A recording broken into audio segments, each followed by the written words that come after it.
one of the things I learned by talking to these researchers in the field of psychology was that it sounds innocuous. Ask a bunch of kids, how are they feeling? Yeah. Well, what could be wrong with that, right? They could say, I'm feeling great. The problem is their mandate is teaching social emotional learning, teaching emotional regulation. Well, if you say, great, I feel great, there's nothing to teach. So it always heads in the direction, now think of a time when you were in pain. Now think of a time when you felt bullied, when you felt left out.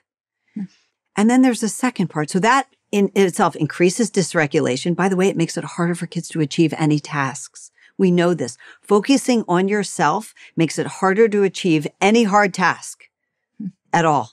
I totally relate to this because I think that when I'm in a bad place, if I'm constantly thinking about poor me, poor me, poor me, what is the hardest thing I've gone through recently, right? I actually become weaker and less efficient. Right. I can't even focus, right? Because I'm just focusing Right. on how hard things are. And I'm an adult, right? So I can possibly better regulate myself. Right. But for a child to just take them down this direction of like, poor me, what is the worst thing I could think about right now? And then, okay, now let's go to math class. Right, exactly. And here's the thing I want parents to know.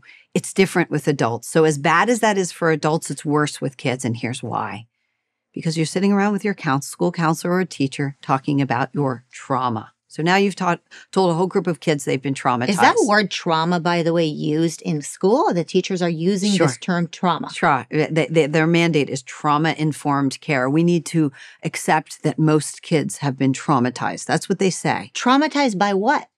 Well, they'll say, they list, it's based on a study, but it's a study that's been terribly abused. So they exaggerate the causes, but they'll say anything from climate change can cause trauma to police tactics can cause trauma. Being born Black can cause trauma. I talked to a wonderful teacher in public schools who was Black, and she finds it extraordinarily offensive that kids are told being born Black in America means you've been traumatized and you have an inherited trauma. But the thing I want parents to know is if kids are sitting around and doing this with their counselor or teacher, well, who was supposed to keep them safe from trauma? The parents.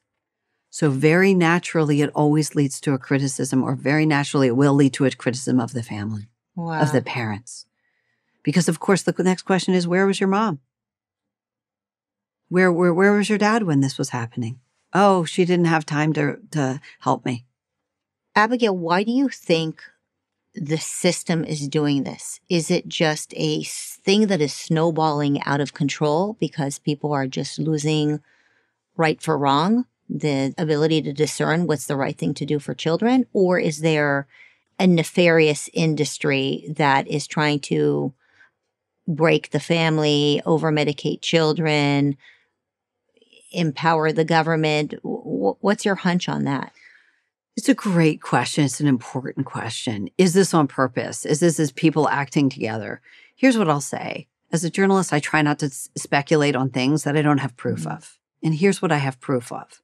If you wanted to break kids down emotionally, if you wanted to break them down, there would be no better program than the program now in schools that goes under the headline mental health.